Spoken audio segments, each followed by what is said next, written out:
Hello बच्चों, नमस्कार। कैसे हैं आप सभी? बढ़िया, सब ठीक ठाक। चलिए, आज आप सभी के बीच में एक बार फिर से हम अपनी क्लासेस को लेकर आए हुए हैं और जहां पर चीज़ों को ख़त्म किया था वहीं से चीज़ों को शुरू करने का बिल्कुल प्रयास करने वाले हैं।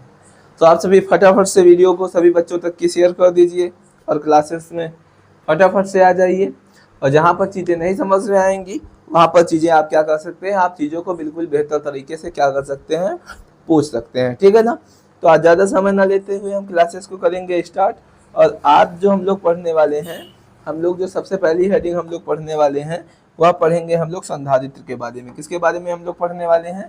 पहली हेडिंग जो हम लोग आज पढ़ेंगे वह पढ़ने वाले हम लोग क्या, संधारित्र के बारे में।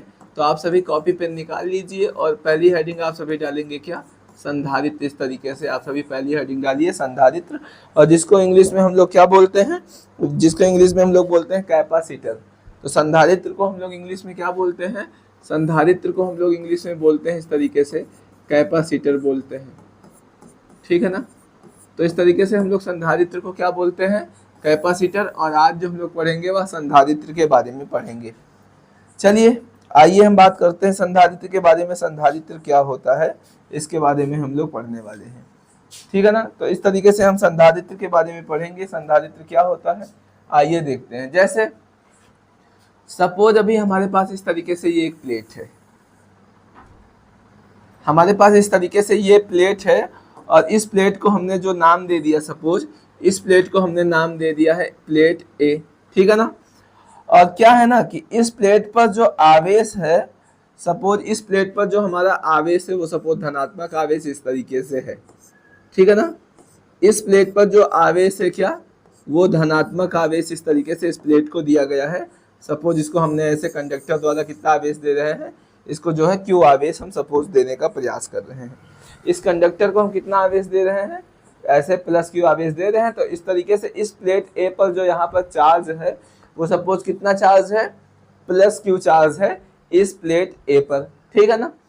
अब होगा क्या कि सपोज इस चालक पर हम इससे ज्यादा आवेश को स्टोर नहीं कर सकते, मतलब इसमें आवेश को जितना धारण करना था इसने आवेश को क्या कर लिया, धारण कर लिया।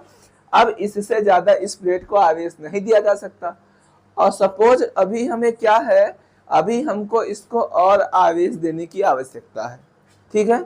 ये हमारा प्लेट जो है इस पर हम और आवेश इसको नहीं दे सकते, लेकिन हमें आवेश की जो नीड है वो और भी ज्यादा है। तो हम करेंगे क्या, हम इस तरीके से एक क्या करेंगे, दूसरा प्लेट लाएंगे। ठीक है ना?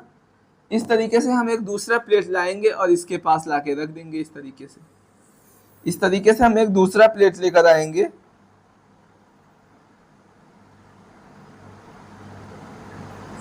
इस तरीके से, ठीक है ना? इस तरीके से हम क्या करेंगे, एक दूसरा प्लेट लेकर आएंगे। ये देखिए, इस तरीके से हम एक दूसरा प्लेट लेकर आएंगे और यहाँ पर रख दिया। अब क्या होगा कि प्रेरण के कारण, किसके कारण, प्रेरण के कारण ये प्लस चार्ज है तो उसके पास वाले प्लेट पर जो है वो क्या हो जाएगा, माइनस चार्ज हो जाएगा। इसके पास वाले प्लेट पर जो चार्ज है वो इस तरीके से क्या हो जाएगा, माइनस चार्ज डेवलप हो जाएगा। तो हुआ क्या, ये आवेशित चालक था और इसके पर कोई आवेश नहीं था, तो अनावेशित चालक था और इसको पास में लाए तो इसकी वजह से इस पर माइनस चार्ज हो गया, तो इस पर आवेश का मान कम हो जाएगा।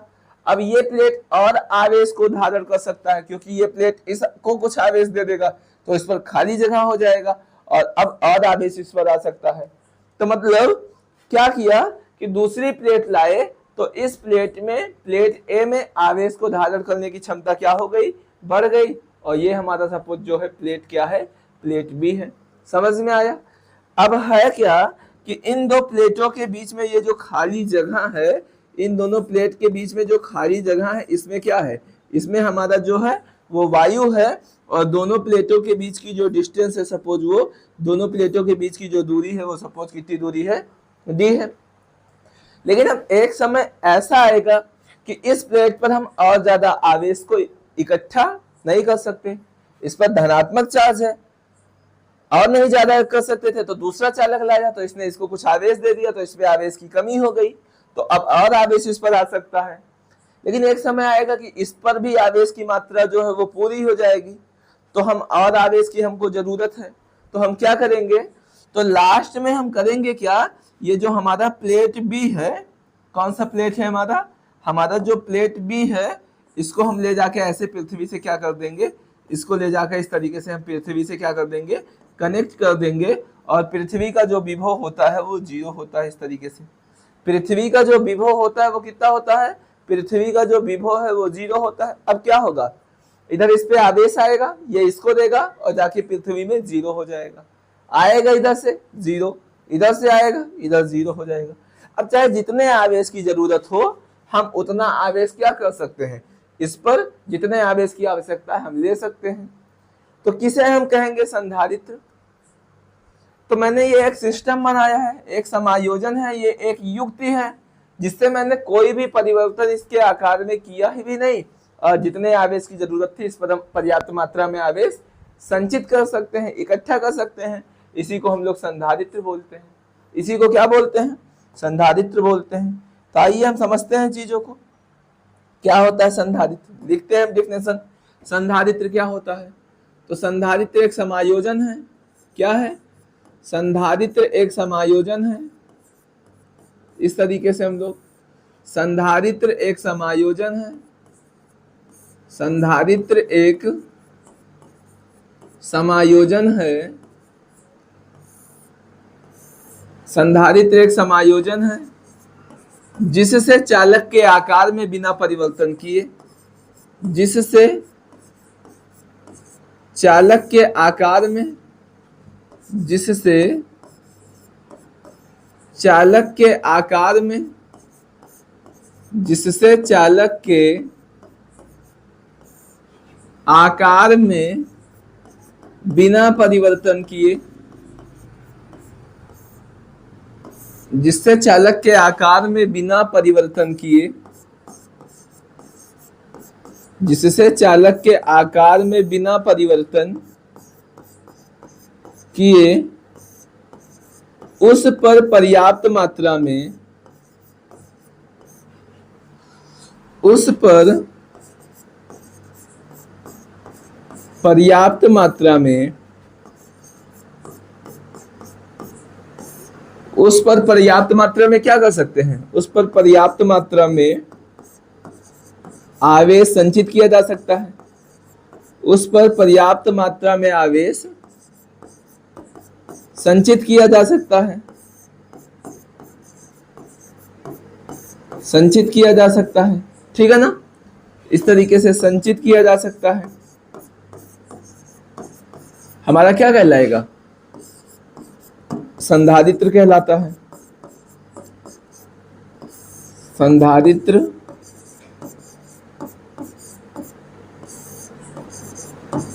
कहलाता है इस तरीके से, ठीक है ना। संधारित्र एक समायोजन है जिससे चालक के आकार में बिना परिवर्तन किए हम उस पर पर्याप्त मात्रा में आवेश संचित कर सकते हैं। मतलब ये एक प्लेट थी तो मैंने इस प्लेट पर जितना आवेश था दूसरी प्लेट लाए तो इस पर कमी हो गई, इस पर आवेश चला जाएगा। अब इधर से और आवेश ले सकते हैं, हम इसको दे देंगे और पृथ्वी से जोड़ देंगे तो इधर से आवेश आएगा, इधर जाके पृथ्वी में 0 हो जाएगा। तो जितने आवेश की हमको आवश्यकता है हम उतना आवेश को स्टोर कर सकते हैं। तो उसी को हम लोग बोलते हैं क्या, संधारित्र। मतलब चालक के आकार में मैंने कोई परिवर्तन भी नहीं किया और आवेश की जो आवश्यकता है वो हम लोग पूरी कर सकते हैं। तो उसी युक्ति को हम लोग क्या कहते हैं, संधारित्र कहते हैं। कि संधारित्र एक समायोजन है जिससे चालक के आकार में बिना परिवर्तन किए उस पर पर्याप्त मात्रा में आवेश को संचित किया जा सकता है, और वही हमारा कहलाता है क्या, वही हमारा संधारित्र कहलाता है। बात समझ में आई कि नहीं समझ में आई, बताइए। आ गई चीजें समझ में, चीजें समझ में आई कि नहीं समझ में आई, बताइए आप फटाफट से। आ गई। तो अब देखिए इसी में हम लोग संधारित्र के सिद्धांत को समझ लेंगे। संधारित्र का सिद्धांत क्या होता है, जैसे लिखने को आता है संधारित्र का सिद्धांत क्या होता है। तो सिद्धांत यही होता है कि जब किसी आवेशित चालक के पास, इस पर कोई आवेश पहले था नहीं, तो जब किसी आवेशित चालक के पास किसी अनावेशित चालक को लाया जाता है तो ये जो चालक है इसके पास वाले सिरे पर ऐसे माइनस चार्ज डेवलप हो जाएगा, और जो दूर वाला साइड है, जो दूर वाला सिरा है, इधर का जो सिरा है, इस पर क्या हो जाएगा, इस पर इस तरीके से धनात्मक आवेश उत्पन्न हो जाता है इस तरीके से। और इसी को हम लोग क्या कहते हैं, संधारित्र का सिद्धांत कहते हैं। और इसको ले जाके पृथ्वी से जोड़ देंगे तो ये धन आवेश पृथ्वी में जाएगा और कितना हो जाएगा, पृथ्वी में धन आवेश जाके हमारा शून्य हो जाएगा। और इसको हम लोग बोलते हैं संधारित्र का क्या सिद्धांत। अब हम लोग जो पढ़ने वाले हैं वह संधारित्र के प्रकार के बारे में पढ़ने वाले हैं। संधारित्र का प्रकार जो होता है वो कितने प्रकार का होता है, आइए बात करते हैं हम।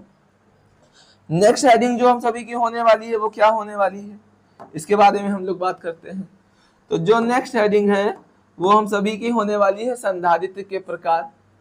तो आप सभी भी कॉपी पेन निकाल के अपने साथ में ही चलते रहिएगा, क्योंकि चीजें अगर साथ में बने रहेंगे तो ज्यादा ही अच्छा है। तो संधारित्र के प्रकार के बारे में हम लोग पढ़ते हैं, ठीक है ना। तो संधारित्र का प्रकार जो होता है जिसको हम लोग क्या बोलते हैं, टाइप्स ऑफ कैपेसिटर के बारे में हम लोग पढ़ते हैं। तो संधारित्र के जो प्रकार होते हैं वो आप अलग अलग प्रकार के संधारित्र देख सकते हैं। और हम लोग बेसिकली जो पढ़ने वाले हैं वो सबसे पहले पढ़ने वाले हैं, हम लोग जो सबसे पहले पढ़ने वाले हैं संधारित्र के प्रकार में, वह हम लोग पढ़ने वाले हैं समांतर प्लेट संधारित्र के बारे में। सबसे पहला जो हम लोग पढ़ने वाले हैं वो किसके बारे में पढ़ने वाले हैं, समांतर प्लेट संधारित्र के बारे में पढ़ने वाले हैं। सबसे पहला हम लोग पढ़ेंगे किसके बारे में, समांतर प्लेट संधारित्र के बारे में हम लोग पढ़ने वाले हैं इस तरीके से, ठीक है ना। चलिए सबसे पहले हम लोग पढ़ेंगे इसी के बारे में, समांतर प्लेट संधारित्र के बारे में। आइए हम लोग जानते हैं कि हमारा समांतर प्लेट संधारित्र जो होता है वो क्या होता है, ठीक है ना। तो सबसे पहले हम लोग करेंगे क्या, सबसे पहले हम लोग दो प्लेट इस तरीके से सपोज कर लेंगे। सपोज करेंगे हमारे पास क्या है, दो प्लेटें हैं इस तरीके से। एक प्लेट हमारे पास ये है और एक प्लेट हमारे पास इस तरीके से ये है। ये हम लोग के पास क्या है कि दो प्लेटें इस तरीके से हैं, ठीक है ना। इस तरीके से ये हमारे पास क्या है, दो प्लेटें हैं, ठीक है। इस तरीके से हमारे पास ये कितनी प्लेटें हैं, दो प्लेटें हैं। एक मिनट,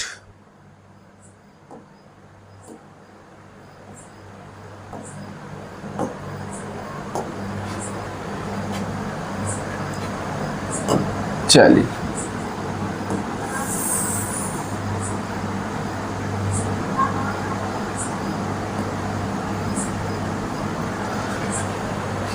इस तरीके से हम लोग क्या करने वाले हैं, पढ़ने वाले हैं। ये हमारे पास समान दो प्लेटें हैं और एक प्लेट को अपन लोग क्या मानेंगे, इस प्लेट को हमने सपोज प्लेट ए मान लिया और इस प्लेट को हमने क्या मान लिया, प्लेट बी मान लिया, ठीक है। और इस प्लेट को हमने इस तरीके से एक चालक द्वारा कितना आवेश दे रहे हैं, सपोज इसको प्लस क्यू आवेश दे रहे हैं। तो इस प्लेट पर जो चार्ज है हमारा वो कितना आ जाएगा, इस प्लेट पर जो चार्ज है हमारा वो क्या आ जाएगा, प्लस क्यू चार्ज आ जाएगा।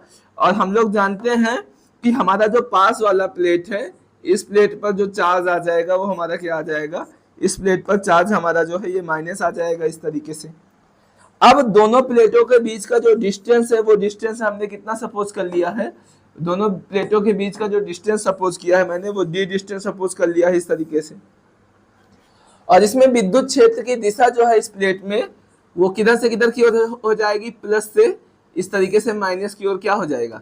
ये विद्युत क्षेत्र की जो दिशा है वो इस तरीके से प्लस से किधर की ओर हो जाएगी, विद्युत क्षेत्र की जो दिशा है इन दोनों प्लेटों के बीच वो इस तरीके से प्लस से किधर की ओर हो जाएगी, माइनस की ओर हो जाएगी। और अंत में ले जाकर क्या करेंगे, इस तरीके से अंत में ले जाकर इसको हम लोग क्या कर देंगे, इस तरीके से पृथ्वी से ऐसे कनेक्ट कर देंगे। और हमको पता है कि पृथ्वी का जो मानक विभव है वो हम लोग कितना मानते हैं, 0 मानते हैं, ठीक है ना। तो इस प्लेट पर जो आवेश घनत्व होगा, इस प्लेट का जो आवेश घनत्व होगा वो कितना होगा, तो इस प्लेट के आवेश घनत्व को प्लस सिग्मा लेंगे और इस प्लेट के आवेश घनत्व को हम लोग क्या ले लेंगे, इस प्लेट के आवेश घनत्व को हम लोग ले लेंगे माइनस का सिग्मा ले लेंगे। और इन दोनों प्लेटों के बीच में जो विद्युत क्षेत्र हमारा है वो विद्युत क्षेत्र हमारा कितना है, ई है। और दोनों प्लेटों के बीच में खाली जगह है और उन दोनों प्लेटों के बीच में खाली जगह में जो है वो क्या भरा हुआ है, वायु इस तरीके से यहाँ पर क्या है, भरा हुआ है, ठीक है ना। तो कॉपी पेन लेके ही चीजों को ध्यान से साथ में आप बनाते चलिए, चीजें समझते चलिए, बातों को दिमाग में बैठाते चलिए, चीजें आपको बहुत अच्छी लगने वाली हैं, ठीक है ना। तो अब हमको इस डेरिवेशन को करना है, तो सबसे पहले हमको समांतर प्लेट संधारित्र की धारिता निकालना है, मतलब सी निकालना है हमको। और सबसे पहले क्या करेंगे, इन दोनों प्लेटों के बीच जो विद्युत क्षेत्र की तीव्रता दिया है, सबसे पहले हम इसके बारे में बात करेंगे। तो सबसे पहले हम लोग दोनों प्लेटों के बीच में विद्युत क्षेत्र की तीव्रता निकाल लेंगे इस तरीके से, ठीक है ना। तो आइए हम बात करते हैं दोनों प्लेटों के बीच। सबसे पहले हम लोग क्या निकालेंगे, दोनों प्लेटों के बीच विद्युत क्षेत्र की तीव्रता निकालेंगे। तो इस तरीके से हम सबसे पहले लिखेंगे क्या, दोनों प्लेटों के बीच विद्युत क्षेत्र की तीव्रता। तो लिखेंगे हम लोग क्या, दोनों प्लेटों के मध्य विद्युत क्षेत्र की तीव्रता। दोनों प्लेटों के मध्य हम लोग क्या निकालेंगे, सबसे पहले दोनों प्लेटों के मध्य विद्युत क्षेत्र की तीव्रता। दोनों प्लेटों के मध्य सबसे पहले हम लोग निकालेंगे विद्युत क्षेत्र की तीव्रता निकालेंगे। तो देखो दोनों प्लेटों के बीच विद्युत क्षेत्र की तीव्रता क्या है, ई है। तो इस तरीके से हम लोग लिख देंगे, ई लिख देंगे। और याद करो जब मैंने तुम लोगों को पहला चैप्टर पढ़ाया था, जब पहला चैप्टर हम लोग पढ़े थे प्लेट के कारण विद्युत क्षेत्र की तीव्रता को, तो हमने बताया था आप सभी को कि दो प्लेटों के बीच जो विद्युत क्षेत्र की तीव्रता होती है वो E = sigma upon epsilon not होती है। होती कि नहीं होती है, दो प्लेटों के बीच विद्युत क्षेत्र की तीव्रता जो होती है वो कितनी होती है, E = सिग्मा अपान हमारा क्या होता है, एप्सिलॉन नॉट होता है। समझ पा रहे हैं। तब इसके बाद हम लोग क्या निकालेंगे, दोनों प्लेटों के बीच विद्युत विभव निकालेंगे। क्या निकालेंगे, इसके बाद हम लोग निकालेंगे दोनों प्लेटों के बीच विभव। क्या निकालेंगे हम, सबसे पहले हम लोग निकालेंगे विभव निकालेंगे इस तरीके से, ठीक है ना। विभव निकालेंगे, तो निकालते हैं हम लोग सबसे पहले किसको, विभव को निकालते हैं। तो अब विभव हम लोग निकालेंगे, उसके बाद तो विभव को हम लोग क्या लिखेंगे, विभव को हम लोग V लिखेंगे। और हम लोग पढ़े थे कि विभव जो है वो कार्य होता है, विभव हमारा क्या होता है, कार्य होता है। और कार्य बराबर होता है बल गुणे विस्थापन। तो बताओ बल कितना हम लोग लिए हैं, विद्युत बल E लिए हैं, तो E लिख लेंगे। और विस्थापन गुणे विस्थापन, विस्थापन दोनों प्लेटों के बीच कितना है, D है। तो इस तरीके से हम लोग लिख देंगे कितना, D। तब कितना हो जाएगा, यहाँ से V = E का मान हम लोग निकाले हैं सिग्मा अपान एप्सिलॉन नॉट। तो इस तरीके से सिग्मा अपान एप्सिलॉन नॉट और इंटू कितना हो जाएगा, D हो जाएगा। ये आ गया हमारा विभव का मान आ गया। अब हमको धारिता निकालनी है। तो चूंकि हम लोग जानते हैं, क्या हम लोग जानते हैं, हम लोग जानते हैं कि C बराबर क्या होता है, चूंकि C बराबर हम लोग जानते हैं Q/V। ये लोग हम लोग कल पढ़ चुके हैं इससे पहले वाली वीडियो में। तो यहां से हो जाएगा कितना, C = Q/V। और V का वैल्यू कितना दिया हुआ है बताइए, V का वैल्यू कितना दिया है, sigma upon epsilon not into D रखते हैं यहाँ पर। तो सिग्मा अपान में एप्सिलॉन नॉट हो जाएगा इंटू D हो जाएगा। इस तरीके से समझ पा रहे हैं। तो आगे चीजों को हम इन्हीं चीजों को सॉल्व करेंगे इस तरीके से, आगे इन्हीं चीजों को हम सॉल्व करेंगे। तो हमारा कितना हो जाएगा बताइए, यहां से हो जाएगा C = Q को हम लोग जानते हैं कितना होता है, Q बराबर होता है सिग्मा इंटू A होता है। ये हम लोग सब कुछ पहले चैप्टर में पढ़ चुके हैं, विद्युत आवेश तथा क्षेत्र वाले चैप्टर में। अगर आप नहीं जानते हैं तो जाइए पहले विद्युत आवेश तथा क्षेत्र चैप्टर को पढ़िए अच्छे से। जब चीजें आपको समझ में आ जाए तब आइए इन चीजों को पढ़िए, आपको बेहतर तरीके से समझ में आने वाली है। और आप नहीं पढ़ेंगे, सीधे डायरेक्ट इस वीडियो में आए हैं, तो आपको चीजें बिल्कुल भी समझ में आने वाली नहीं है, ठीक है ना। फिर भी पूरी कोशिश है कि आपको समझ में आ जाए। और ये जो प्लेट हैं एक बी और ए और बी, इन दोनों प्लेट का जो क्षेत्रफल है वो ए है, ठीक है ना। तो C बराबर Q को हम लोग लिख सकते हैं सिग्मा इंटू A। और ये इधर जो एप्सिलॉन नॉट है ये ऊपर जाएगा, तो यहाँ पर हमारा क्या आ जाएगा, एप्सिलॉन नॉट आ जाएगा। और बटे में हमारा क्या बचेगा, सिग्मा इंटू D बचेगा। तो इस तरीके से हम लोग लिखेंगे सिग्मा इंटू D लिखेंगे। और सिग्मा से सिग्मा हमारा कैंसिल हो जाएगा, तब हमारा बचेगा C = A epsilon naught upon D।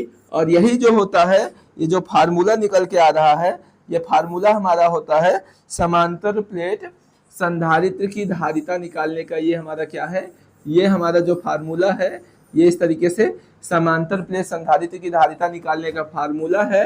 और जिसका जो मात्रक होता है वो इस तरीके से वो फैरड होता है।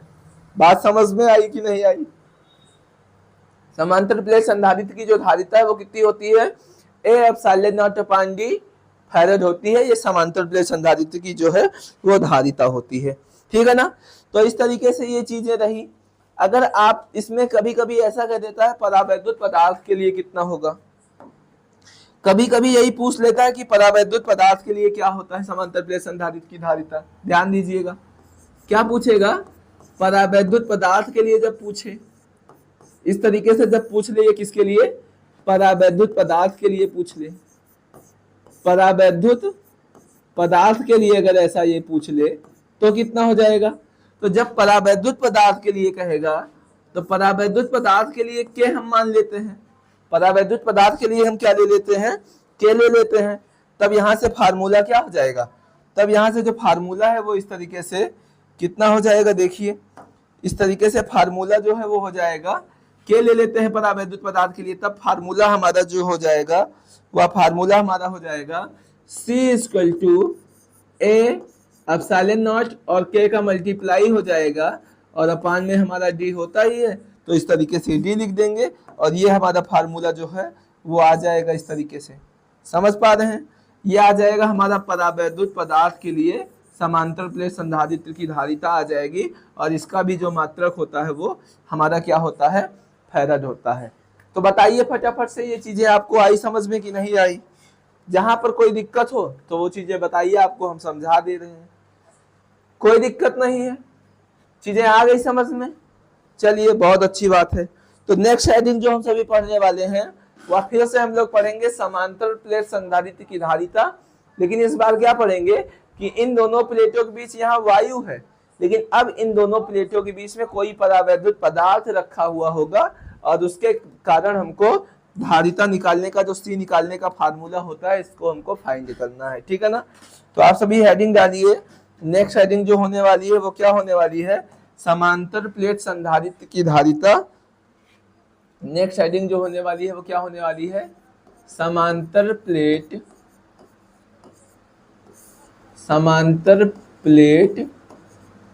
संधारित्र की धारिता।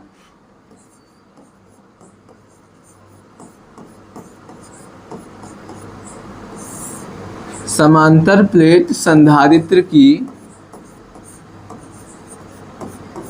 धारिता है ना? कैसे? यदि दोनों प्लेटों के मध्य परावैद्युत पदार्थ हो, यदि दोनों प्लेटों के मध्य परावैद्युत पदार्थ हो, यदि दोनों प्लेटों के मध्य क्या हो? परावैद्युत पदार्थ हो। यदि दोनों प्लेटों के मध्य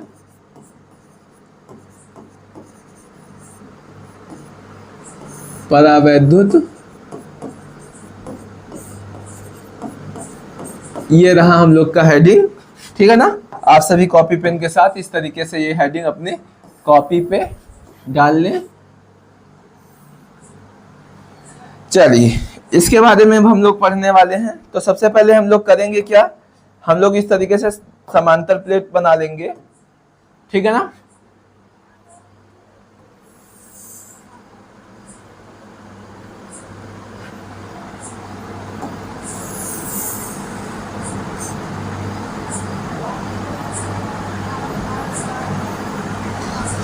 ये रहा समांतर प्लेट और इस तरीके से इस समांतर प्लेट को हम लोग क्या करेंगे? यहाँ पर इसको सपोज हमने x मान लिया और इसको हमने क्या मान लिया? y। तभी a और b माने थे, अब की बार हम क्या करते हैं?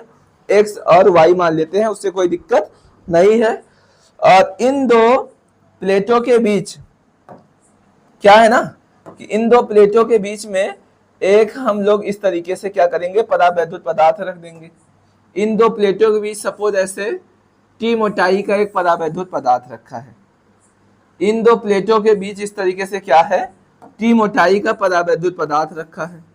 इन दोनों प्लेटों के बीच जो है वो इस तरीके से टी मोटाई का परावैद्युत पदार्थ रखा है। इस तरीके से इन दो प्लेटों के बीच ऐसे टी मोटाई का परावैद्युत पदार्थ रखा है और इन दो प्लेटों के बीच की जो दूरी है उन दूरी को हमने सपोज क्या मान लिया है, दोनों प्लेटों के बीच जो दूरी इस तरीके से डी है, इस तरीके से हमने इन दोनों प्लेटों के बीच की दूरी को डी मान लिया है। और उसी तरीके से हमको पता है कि जो प्लेट एक्स है इस पर जो चार्ज होगा वो सपोज क्या होगा, धनात्मक चार्ज होगा। इस पर जो चार्ज होगा वो क्या होगा, धनात्मक चार्ज होगा। और इस तरीके से ये एक कंडक्टर द्वारा इसको प्लस क्यू आवेश दिया जा रहा है। तब क्या हो जाएगा, तब ये जो प्लेट है पास वाला, इस पर जो चार्ज है परावैद्युत पदार्थ पर, वो चार्ज हमारा क्या हो जाएगा, माइनस चार्ज हो जाएगा। और दूर वाले सिरे पर जो प्लेट है इस तरीके से ये, इस पर जो चार्ज है वो हमारा क्या हो जाएगा, इस पर जो चार्ज है हमारा वो हो जाएगा इस तरीके से धनात्मक चार्ज हो जाएगा। इस पर जो चार्ज है वो इस तरीके से धनात्मक हो जाएगा। और उसके पास वाली जो प्लेट है इस तरीके से इस पर चार्ज जो है वो क्या आ जाएगा, इस पर जो चार्ज है वो हमारा इस तरीके से माइनस चार्ज आ जाएगा। और लास्ट में ले जाकर इसको क्या कर देंगे, ऐसे इसको लास्ट में ले जाकर ऐसे हम लोग पृथ्वी से जोड़ देंगे। और पृथ्वी का जो विभव होता है वो क्या होता है, पृथ्वी का जो विभव होता है वो 0 होता है। तो इस तरीके से हम लोग पृथ्वी के विभव को क्या मान लेंगे, पृथ्वी के विभव को हम लोग क्या मान लेंगे, 0 मान लेंगे। और ये हमारा स्ट्रक्चर है किसका, समांतर प्लेट संधारित्र की धारिता जब दोनों प्लेटों के बीच क्या हो, परावैद्युत पदार्थ हो इस तरीके से टी मोटाई का। अब करना क्या है हमको कि इस प्लेट के आवेश घनत्व को हम लोग को सिग्मा लेना है। और इसका भी सिग्मा होगा, बस ये धनात्मक है तो धन प्लस का सिग्मा होगा, ये ऋणात्मक है तो माइनस का सिग्मा होगा। ठीक है ना। तो इस बार क्या करना है, हमको विद्युत क्षेत्र की तीव्रता जैसे निकाले थे वैसे फिर निकालना है। लेकिन इसमें दो तरीके से निकालना पड़ेगा कि इसमें टी मोटाई का परावैद्युत पदार्थ तो रखा ही रखा है, लेकिन इसमें है ना क्या कि इसमें जो है ये बीच में जो खाली जगह है उसमें वायु भरा है। टी मोटाई का जो परावैद्युत पदार्थ है ये तो के परावैद्युतांक का है, लेकिन ये जो इतनी खाली जगह देख रहे हैं इतनी खाली जगह में वायु है। तो एक बार हम विद्युत क्षेत्र की तीव्रता वायु के लिए निकालेंगे और एक बार हम विद्युत क्षेत्र की तीव्रता जो है वो परावैद्युत पदार्थ के लिए इस तरीके से निकालने वाले हैं। ठीक है ना। तो चलिए आइए हम लोग निकालते हैं। सबसे पहले हम निकालेंगे दोनों प्लेटों के बीच वायु में स्थित, जब प्लेट में के नहीं है तब के लिए हम बात करते हैं। ठीक है ना। तो सबसे पहले हम लोग निकालेंगे क्या, दोनों प्लेटों के बीच वायु में स्थित। ठीक है ना। सबसे पहले हम लोग क्या निकालेंगे हम लोग क्या, दोनों प्लेटों के बीच, दोनों प्लेटों के मध्य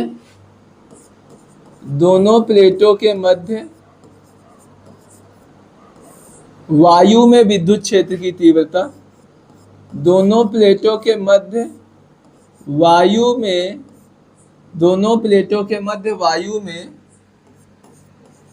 विद्युत क्षेत्र की तीव्रता, दोनों प्लेटों के मध्य वायु में विद्युत क्षेत्र की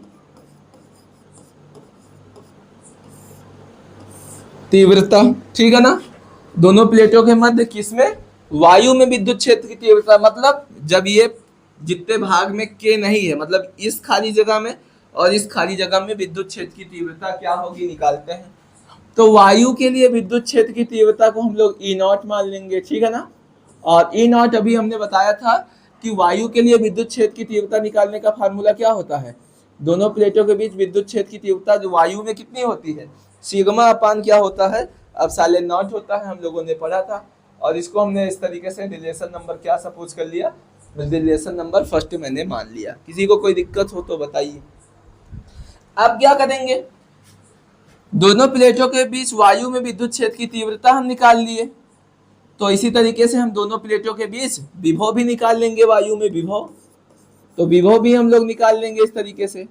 तो विभव को हम लोग E0 की जगह कितना सपोज कर लेंगे, E0 की जगह हम लोग क्या सपोज कर लेंगे, V0 सपोज कर लेंगे। और V0 इक्वल टू कार्य बराबर होता है बल गुणे विस्थापन E0। और विस्थापन बताओ कितना है, दोनों प्लेटों के बीच विस्थापन कितना होगा, आप सभी कमेंट करिए, बताइए कितना होगा विस्थापन। देखिए दोनों प्लेटों के बीच D जगह है, लेकिन उसमें T मोटाई का प्लेट रखा है, तो इतने में तो K परावैद्युतांक है, तो टोटल डिस्टेंस D है और T ये जगह ले रखा है K वाला, तो कितना हो जाएगा डिस्टेंस, डी में से टी घटा देंगे, जो होगा वो बचेगा। तो यहाँ से विस्थापन कितना हम लोग लेंगे वायु के लिए, विस्थापन हम लोग लेंगे इस तरीके से डी माइनस का टी ले लेंगे, ठीक है। तब कितना हो जाएगा, तब हमारा V naught equal to E naught का मान क्या है, सिग्मा अपान में एप्सिलॉन नॉट इनटू और क्या है डी माइनस का टी है ये, और इस तरीके से हम इसको क्या मान लेंगे, रिलेशन नंबर सेकेंड मान लेंगे। अब निकालेंगे दोनों प्लेटों के बीच परावैद्युत पदार्थ के लिए विद्युत क्षेत्र की तीव्रता। तो इसी तरीके से हम निकालते हैं, फिर से क्या कलर चेंज कर दे रहे हैं, ठीक है।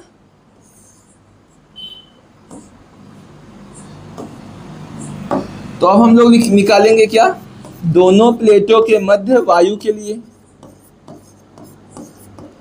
सॉरी परावैद्युत पदार्थ के लिए, दोनों प्लेटों के मध्य किसके लिए, परावैद्युत पदार्थ के लिए, दोनों प्लेटों के मध्य परावैद्युत पदार्थ के लिए विद्युत क्षेत्र की तीव्रता, दोनों प्लेटों के मध्य परावैद्युत पदार्थ के लिए विद्युत क्षेत्र की तीव्रता, दोनों प्लेटों के मध्य परावैद्युत पदार्थ के लिए विद्युत क्षेत्र की तीव्रता, ठीक है ना। परावैद्युत पदार्थ ही ये जो रखा है टी मोटाई का, तो उसके लिए हम विद्युत क्षेत्र की तीव्रता को क्या मान लेंगे, ईटी मान लेंगे, क्योंकि सपोज परावैद्युत पदार्थ की जो मोटाई है वो टी है, तो इस तरीके से हम उसको क्या मान लेंगे, ईटी मान लेंगे। और अभी अभी हम लोग पढ़े थे कि वायु के लिए विद्युत क्षेत्र की तीव्रता सिग्मा पान एप्सिलॉन नॉट होता है, लेकिन परावैद्युत पदार्थ के लिए ईटी बराबर हो जाएगा कितना, सिग्मा अपान कितना हो जाएगा, के एप्सिलॉन नॉट हो जाएगा, ठीक है ना। और ये हमारा हो जाएगा रिलेशन नंबर क्या, थर्ड हो जाएगा। और इसी तरीके से हम लोग विभव निकाल लेंगे, तो विभव को भी हम लोग क्या निकालेंगे, विभव को हम लोग लिखेंगे कितना, वीटी लिख लेंगे, और वीटी इक्वल टू फार्मूला क्या होगा, ईटी इंटू विस्थापन, परावैद्युत पदार्थ का जो विस्थापन है वो कितना है, टी है, तो इस तरीके से हम टी रख देंगे। समझ पा रहे हैं। तो आगे यहाँ से कितना हो जाएगा, आइए देखते हैं। तो वीटी इक्वल टू हमारा क्या हो जाएगा, वीटी इक्वल टू हमारा हो जाएगा क्या, ईटी का मान कितना निकाले हैं, सिग्मा अपान के एप्सिलॉन नॉट, तो यहाँ से हम लोग लिख देंगे कितना, सिग्मा अपान के एप्सिलॉन नॉट, और इंटू कितना, इंटू इस तरीके से टी हो जाएगा। तो ये आ गया हमारा किसका मान, ये आ गया हमारा वीटी का मान, और ये हो गया रिलेशन नंबर क्या, 4 हो गया। तो यहाँ से कितने विभव पता चल गए, एक विभव यहाँ से पता चल गया, और इस तरीके से एक विभव यहाँ से पता चल गया। अब हम लोग निकालेंगे क्या, अब हम लोग इस तरीके से निकालने वाले हैं, कुल विभव को निकालने वाले हैं। इस तरीके से हम लोग क्या निकालेंगे, कुल विभव निकालेंगे, है ना। तो इस तरीके से हम लोग निकालेंगे किसके मान, किस मान को निकालेंगे, इस तरीके से हम लोग निकालेंगे कुल विभव को।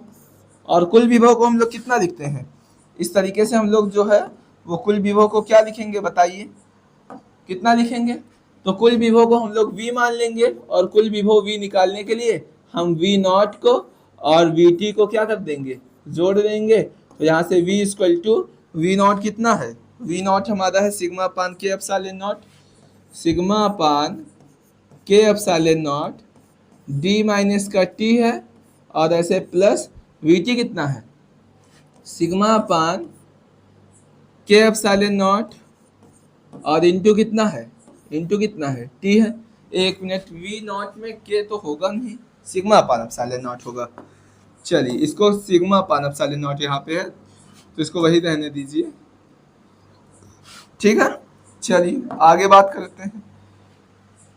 तो आगे इसी तरीके से इसको हम सॉल्व करते हैं, तो कितना हो जाएगा, देखिए ध्यान से, ये आ गया हमारा क्या, कुल विभव आ गया, ये आ गया हमारा कुल विभव। अब चूंकि हम लोग जानते हैं कि धारिता बराबर होता है C बराबर Q अपान V से, तो यहाँ से रखेंगे, तो यहाँ से C इक्वल टू हो जाएगा क्या, Q को हम Q लिखा रहने देंगे, और V क्या है, V का मान है कितना, सिग्मा अपान में एप्सिलॉन नॉट और D माइनस का T, और इस तरीके से प्लस का,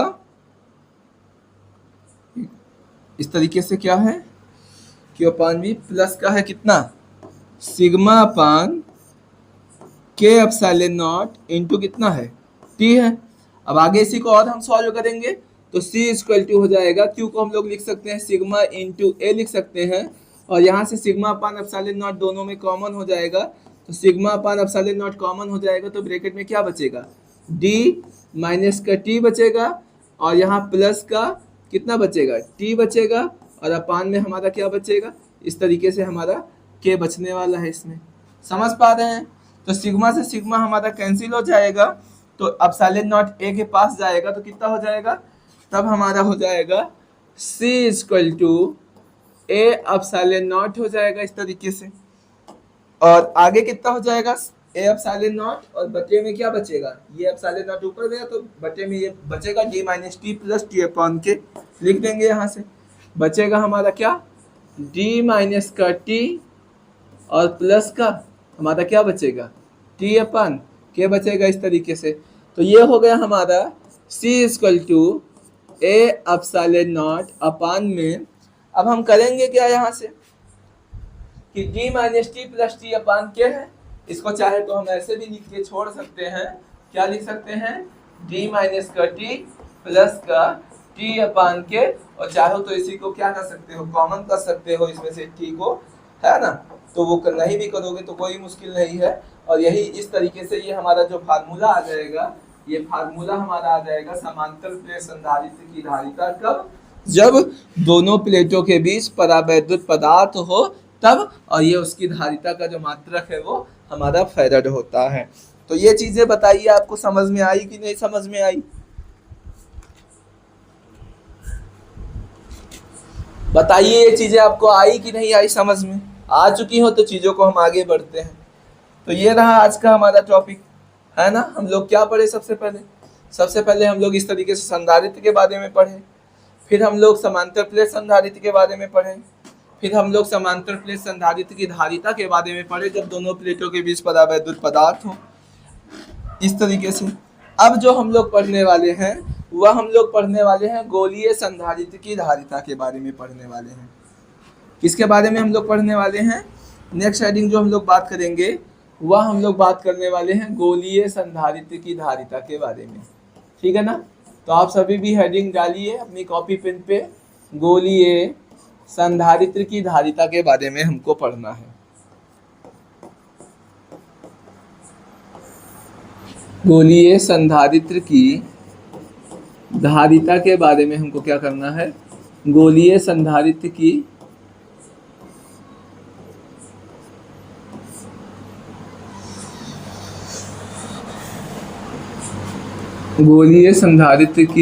धारिता के बारे में पढ़ना है इस तरीके से।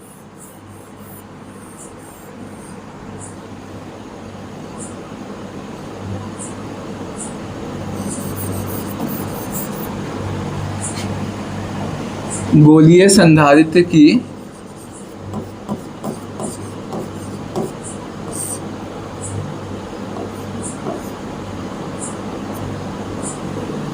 क्या होगा,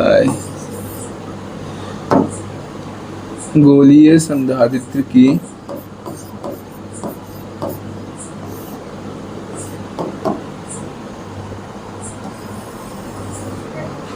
चलिए हम लोग जो पढ़ने वाले हैं वो गोलीय संधारित्र की धारिता के बारे में क्या करने वाले हैं, पढ़ने वाले हैं, ठीक है ना। तो इस तरीके से सबसे पहले हम गोलीय संधारित्र बना लेंगे। तो इस तरीके से हम करेंगे क्या, सबसे पहले हम गोलीय संधारित्र बनाने का कोशिश करने वाले हैं, ठीक है ना। तो इस तरीके से हम लोग गोलीय संधारित्र बना ले रहे हैं। आइए देखिए इस तरीके से ये रहा, ठीक है ना। और इस तरीके से हम लोग एक रेड कलर से ले रहे हैं, ठीक है।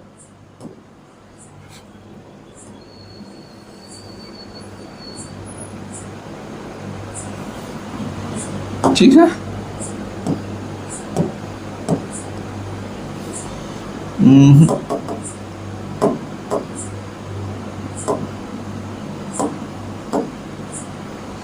फिर से बनाते हैं, ठीक है। किसको बनाते हैं, गोलीय संधारित्र की धारिता के लिए हम एक चित्र बनाते हैं, बन पा नहीं रहा है सही से, चलिए फिर से बना दे रहे हैं।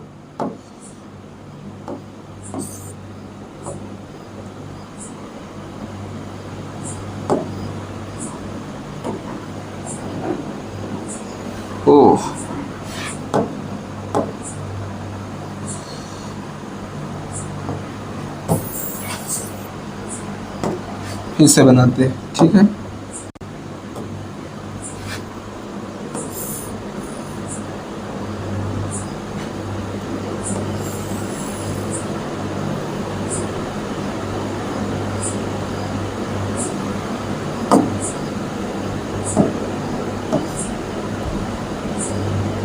चलिए अब परफेक्ट है, ठीक है।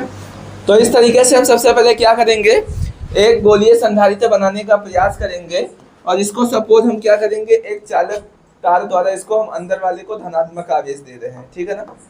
इसको हम क्या करेंगे कि ये सपोज ए सिरा है, ये ए वाला चालक है,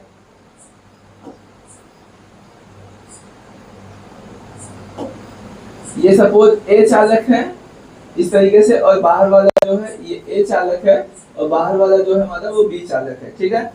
अब ये क्या करेंगे हम, क्या इस पर सपोज इसको जो है इस तरीके से हमने प्लस क्यू आवेश दे रहे हैं इसको, मतलब मन ने इसको क्या कर रहे हैं, इसको प्लस क्यू आवेश इस तरीके से, अंदर वाले चालक को हम क्या देंगे, इस तरीके से धनात्मक आवेश देंगे। धनात्मक आवेश देंगे तो होगा क्या कि उसके पास वाला जो गोला है इस पर इस तरीके से क्या चार्ज डेवलप हो जाएगा, इस तरीके से इस पर जो है वो माइनस चार्ज इस तरीके से पूरे पृष्ठ पर डेवलप हो जाएगा। अब जो सेंटर पॉइंट है, सेंटर पॉइंट को हमने सपोज ओ मान लिया, और जो पहला गोला है प्लस चार्ज वाला गोला है उसकी त्रिज्या को ए ले लेंगे, और जो बाहर वाला गोला है उसकी त्रिज्या को हम लोग क्या कर ले लेंगे, उसकी त्रिज्या को हम लोग जो ले लेने वाले हैं वो भी ले लेने वाले हैं। और लास्ट में क्या करेंगे कि इस चालक को इस तरीके से हम ले जाकर ऐसे पृथ्वी से कनेक्ट कर देंगे, तो पृथ्वी का जो विभव जीरो होता है, तो इस तरीके से ये हमारा क्या हो जाएगा, गोलीय संधारित्र बन जाएगा, और हमको इसकी धारिता निकालने का फार्मूला फाइंड करना है। समझ पा रहे हैं चीजें?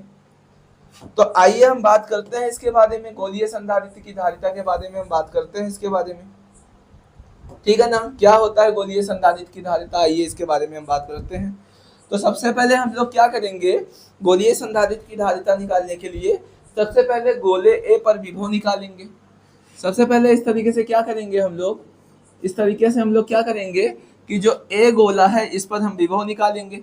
तो सबसे पहले यहाँ पर हम क्या करेंगे, गोले ए पर विभव निकालेंगे।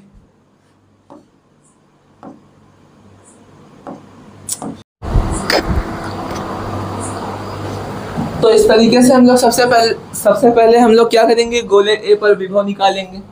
तो गोले ए पर विभव को हम लोग क्या लिखेंगे, गोले ए पर विभव को वी ए लिखेंगे। एक मिनट, इस तरीके से हम लोग गोले ए पर विभव को क्या लिखेंगे, वी ए लिखेंगे। इस तरीके से ए गोले पर विभव, और विभव निकालने का फार्मूला क्या होता है, 1/4 पाई एप्सिलॉन नॉट क्यू अपान त्रिज्या कितनी है, ए है, तो इस तरीके से हम लोग लिख लेंगे कितना, क्यू अपान ए, और ये हमारा हो जाएगा रिलेशन नंबर फर्स्ट। तो अगर इसी तरीके से हम क्या निकालें, इसी तरीके से अगर हम गोले बी पर विभव निकालें, इसी तरीके से अगर हम लोग क्या करें, इसी तरीके से अगर हम लोग इस तरीके से गोले बी पर विभव निकालें, गोले बी पर अगर हम विभव ऐसे निकालें, तो गोले बी पर विभव को हम लोग क्या लिखेंगे, गोले बी पर विभव को वी बी लिखेंगे। इस तरीके से क्या लिखने वाले हैं, गोले बी पर जो विभव है वो उसको हम लोग क्या लिखेंगे, वी बी लिखेंगे, और V B equal to formula हमारा हो जाएगा कितना, 1/4 पाई एप्सिलॉन नॉट, क्यों लेंगे माइनस का, क्योंकि गोले बी पर जो विभव है वो माइनस का चार्ज है, और त्रिज्या कितनी है, स्मॉल बी है, तो इस तरीके से लिख लेंगे। अब हम लोग निकालेंगे टोटल विभव निकालेंगे इस तरीके से। यहाँ से देखिए, अब दो विभव पता चल गया तो हमको क्या निकालना पड़ेगा, कुल विभव निकालना पड़ेगा। तो इस तरीके से कुल विभव हम लोग निकालेंगे। तो कुल विभव को हम लोग कितना मानेंगे, कुल विभव को v मानेंगे, तो v इक्वल टू फार्मूला हो जाएगा क्या, 1/4 पाई एप्सिलॉन नॉट, मतलब दोनों को जोड़ देंगे, तो q अपान a में हम लोग जोड़ेंगे इस तरीके से इसका वैल्यू को, 1/4 पाई एप्सिलॉन नॉट माइनस का q, और अपान में क्या हो जाएगा, b हो जाएगा। तब v equal to 1/4 pi epsilon naught common हो जाएगा, और q भी हमारा कॉमन हो जाएगा इस तरीके से। तो अंदर ब्रैकेट में यहाँ कुछ नहीं बचेगा, 1/a बचेगा, प्लस और माइनस क्या बचेगा, माइनस, और 1 अपान कितना हो जाएगा, b हो जाएगा, तो इस तरीके से लिख देंगे, ठीक है ना। तो यहाँ पर v इक्वल टू 1/4πε0 q, ठीक है। और b का a से मल्टीप्लाई होगा तो b हो जाएगा, a का 1 से मल्टीप्लाई होगा तो b माइनस a हो जाएगा, और a डॉट b इस तरीके से हम लोग क्या करेंगे, लगा देंगे। आगे इसी को हम लोग सॉल्व करेंगे, ये v का मान हमारा आ गया, ठीक है ना। अब हम लोग चूंकि जानते हैं हम लोग कि c बराबर q/v से हम लोग को धारिता निकालना है इसका, तो करेंगे क्या, c इक्वल टू q को हम q लिखा रहने देंगे, और v का जो मान है यहाँ पर लाके रखेंगे कितना, 1/4πε0 इंटू q, और ब्रैकेट में हमारा b माइनस का a, और इंटू कितना हो जाएगा, अपान में ए बी हो जाएगा इस तरीके से, और q से q हमारा कैंसिल हो जाएगा, तब c इक्वल टू बचेगा 4πε0 पलट के कहाँ जाएगा, ऊपर जाएगा इस तरीके से, और यहाँ से ए बी भी पलट के ऊपर चला जाएगा, और बटे में हमारा क्या बचेगा, b माइनस ए बचेगा। लेकिन इसके लिए हमारा b का जो मान है वो a के मान से क्या होना चाहिए, ज़्यादा होना चाहिए। और ये जो फार्मूला आ गया हमारा, ये गोलीय संधारित्र की धारिता निकालने का जो है वो फार्मूला इस तरीके से क्या है, आ गया। अगर यहाँ a का मान ज़्यादा हो b के मान से, तब हम a is greater than b कर लेंगे, कोई दिक्कत। तो इस तरीके से ये हमारा जो है आज का टॉपिक रहा, ये हो गया गोलीय संधारित्र की धारिता। तो आज हम लोगों ने संधारित्र के बारे में पढ़ा है और संधारित्र की धारिता के बारे में पढ़ा है। तो आज की जो क्लासेस हैं हम यहीं पर ख़त्म करना चाहेंगे, और नेक्स्ट क्लास में आप सभी के साथ मिलते हैं एक धमाकेदार क्लासेस के साथ। तब तक आप सभी इस क्लासेस को एंजॉय करिए। वीडियो अच्छी लगी हो, क्लासेस अच्छी लगी हो तो शेयर कर दीजिए, लाइक कर दीजिए, कमेंट करिए। जो समस्या है, जहाँ पे चीज़ें आपको नहीं समझ में आई हैं, वो चीज़ें आपको पूरी तरीके से बता के क्लियर कर दी जाएंगी, ठीक है ना। तब तक के लिए मुझे इजाज़त दीजिएगा, आप सभी के साथ नेक्स्ट वीडियो में मिलते हैं। तब तक के लिए नमस्कार।